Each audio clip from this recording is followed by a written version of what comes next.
Also, in verse number 11 of Jude, and they also ran greedily after the error of Balaam for reward. The story of Balaam is mentioned in Numbers 22, 7 through 21.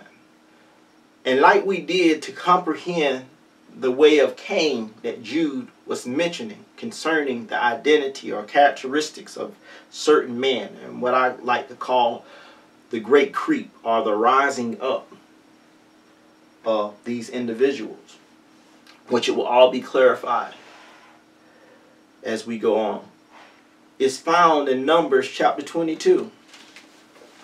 And for us to comprehend what Jude is talking about, running after the error of Balaam, or greedily falling into the error of Balaam, we need to turn to Numbers chapter 22 and explore those verses. So Numbers chapter 22, and we'll start at verse number 7. And it's a neat read. I'm sure many have read this before, but if not, buckle up. Let's go for this ride. Numbers chapter 22, the error of Balaam. And it says in verse number 7, and I'll read this just so we can get to our kicker verses, our points. It says, and the elders of Moab and the elders of Midian departed with the rewards of divination. Interesting, the rewards of divination in their hand, and they came unto Balaam and spake unto him the words of Balak. And he said unto them, lodge here this night, and I will bring you word again, as the Lord shall speak unto me. And the princes of Moab abode with Balaam. And God came unto Balaam and said, what men are these with thee? Notice how Balaam, he is a prophet of God, just like Cain was in God's presence. He's entered the rising up. He said, he says in verse 10, and Balaam said unto God, Balak the son of Zippor, king of Moab, hath sent unto me, saying, behold, there is a people come out of Egypt, which covered the face of the earth. Come now, curse me them, peradventure I shall be able to overcome them and drive them out. And God said unto Balaam, thou shalt not go with them, you shall not curse these people, for they are blessed. And Balaam rose up in the morning and said unto the princes of Balak, get ye into your land, for the Lord refuseth to give me leave to go with you.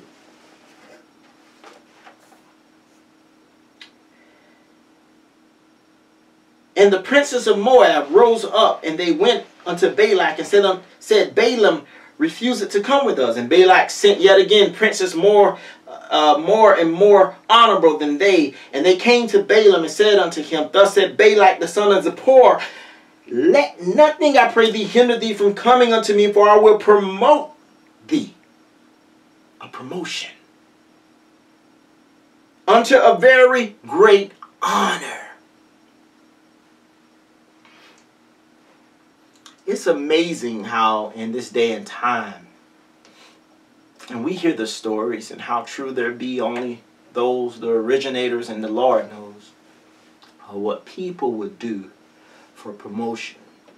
How women would give their bodies, and how men would be emasculated like this, their manhood taken away for promotions, for fame, and we call it selling your soul to the devil. We have to begin to classify it as that in our day and time. But Balaam is being offered by Balak. Man, he stood strong at first.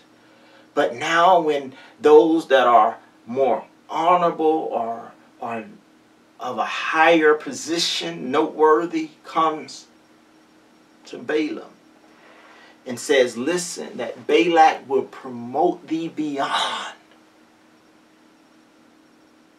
You can ask or possibly think. So in verse 17, for I will promote thee unto a very great honor, and I will do whatsoever you says unto me. Come therefore, I pray thee, curse me this people. And Balaam answered and said unto the servants of Balak, if Balak would give me his house full of silver and gold, I cannot go beyond the word of the Lord my God to do less or to do more. Now therefore I pray ye, tarry ye also here this night, that I may know what the Lord will say unto me. Now, there are different rules of thought concerning Balaam. And this whole situation of why God said, don't go. And then we read the next verse to where he said, okay, go. Or did Balaam change his mind or what have you? But literally, I believe Jude gives us the clue into what went on inside of Balaam. And according to Jude, it says that Balaam ran greedily after the reward.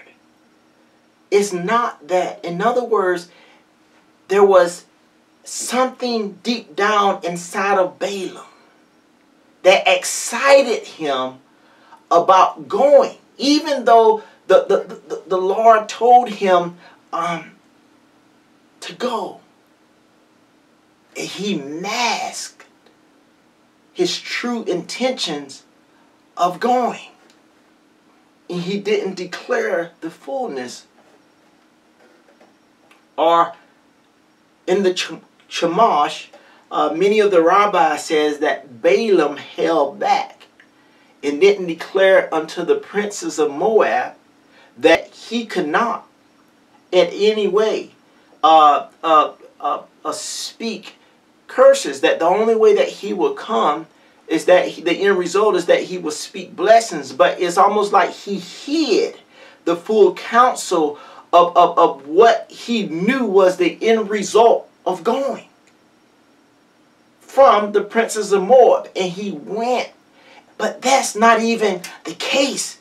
The point where we see Balaam's error is how he treated his donkey. And how eagerly he wanted to get there. So we pick up in verse number 20. And Numbers 22. And God came unto Balaam at night, and said unto him, if a man come to call thee, rise up and go with them. But yet the word which I shall say unto thee, that shall you do. And Balaam rose up in the morning and saddled his donkey and went with the princes of Moab. Verse number 22. And God's anger was kindled because he went. It's not that the reason that he went, because the end result, even when the angel stood in front of Balaam, he still ended up before Balak speaking blessings on the people. It was the unknown, the secret of his heart, the thing that was deep down inside of him that God knew from the beginning. That he was excited about this promotion, about this money, about this reputation or the fame that he could possibly get. Even though he would not bless or curse the people of, even though he knew that he couldn't curse the children of Israel or the house of God. So 22, and it says, and the angel of the Lord stood in the way for an adversary against him. Now he was riding upon his donkey, and his two servants were with him. And the donkey saw the angel of the Lord standing in the way, and the sword drawn in his hand, and the donkey turned aside out of the way and went into the field. And Balaam smote the donkey to turn her into the way, but the angel of the Lord stood nearer in many ways. In verse 25, and when the donkey saw the angel of the Lord, she thrust herself onto the wall and crushed Balaam's foot against the wall, and he smote the donkey.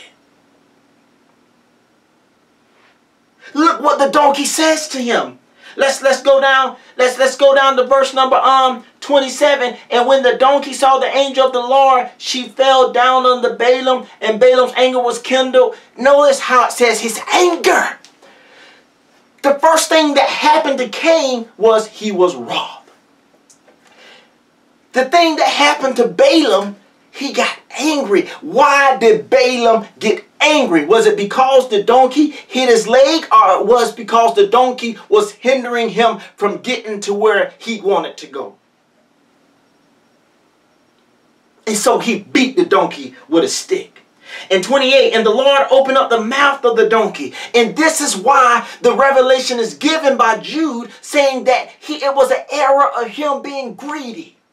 A deep down secret error. This is why the donkey speaks, to reveal Balaam's heart. It says, and the Lord opened up the mouth of the donkey, and she said unto Balaam, what have I done unto thee, that you have smitten me these 3 times? And Balaam said unto the donkey, because you hast mocked me. And I would there wear a sword in my hand, for now I will kill thee. My God, Balaam was going to be a murderer. My God, he said, I would kill thee if it was a sword in my hand. Talking to the donkey. The same thing that Cain did to Abel. He wasn't going to be his donkey keeper. But notice what the donkey said in verse number, where we at? He said, verse number 30. And the donkey said unto Balaam, am not I thine donkey? In other words, if Abel was said unto Cain, am not I your brother? Great God. He says, am not I your donkey? Upon which you have ridden ever since I was thine until this day, reasoning with Balaam. The same way God strived to reason with Cain. Reasoning with Balaam. Was I ever wont to do so unto thee? And Balaam came to his senses, and he responded and said, no. In other words, wherever Balaam wanted to go, and he got on his faithful donkey, the donkey took him. But this one time, the donkey would not move and the donkey would not go. So instead of Balaam treating the donkey to find out, or to love the donkey, to find out what was going on with the donkey and why out of all times, this one time, the donkey is not moving forward as in the past. Instead, Balaam got angry and said that he was mocking. The donkey was mocking him. In other words, there was something else driving Balaam, and it was not God. It was his greedy desire for gain. The error of Balaam. The greedy desire for gain that was masked down inside of him. Jude says in verse 11, woe unto them, for they have gone in the way of Cain, which we have been over.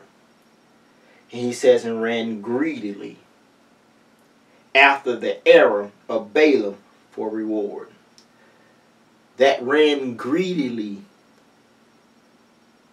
means to pour out, the Greek word.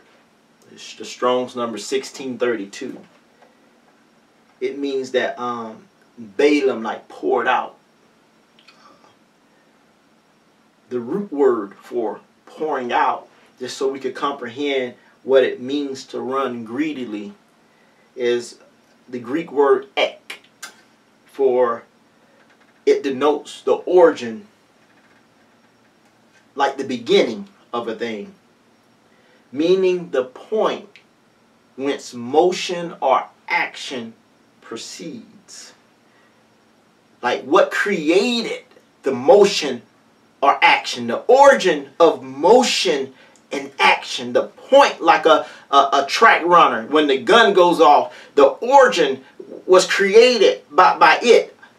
The mechanism by which origin and action proceeded. So when Jude mentions that Balaam ran greedily, he's saying that this was the origin or that cause or created the action for Balaam to run or to go. And that was greed. John 12, 3 and 6 gives us a little bit more clarity on running greedily, or the error of Balaam. Chapter 12 of the book of John, starting at verse number 3. And it says this. This is dealing with Judas. And it says that, then took Mary a pound of ointment, a spikenard, very costly, and anointed the feet of Jesus, and wiped his feet with her hair, and the house was filled with the odor of the ointment. Praise God. Then said one of his disciples, Judas Iscariot, Simon's son, which should betray him, why was not this ointment sold for 300 pence and given to the poor? This he said, according to John, by God's Spirit. Not that he cared for the poor. It's not that Balaam, oh my God, cared at that moment. John said, this he said, not because he cared for the poor, but because he was a thief and had the bag and bare what was put therein. Great God. The error of Balaam. In fact, I may be getting a little bit too ahead, but the way of Cain, the error of Balaam, and the gainsaying of Corey, you will see all these characteristics in Judas Iscariot, son of Simon. He bear all of them. He will be characterized as a certain man. The rising up. And we'll touch on Judas at the end of this lesson. Not this one, but after the gainsaying of Corey. Ephesians chapter 4, verse 19, Paul says, who being past feelings have given themselves over unto lasciviousness, to work all uncleanliness with greediness. Notice how he says giving over. The giving over to work. The point of origin. So the error of Balaam is this greediness that was suppressed inside, that was revealed when at the right situation. Balaam was raw. He became angry. He acted out of character. And the true intentions that brought that out was that he was greedy.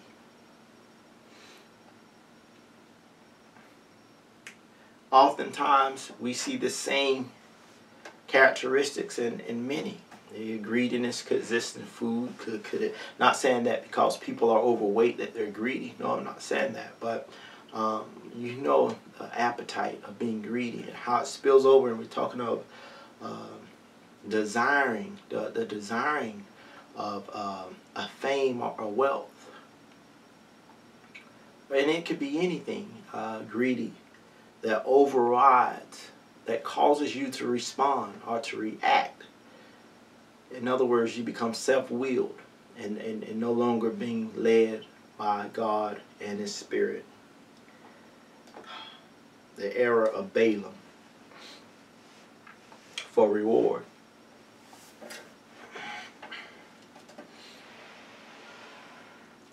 Jude goes on to say in verse number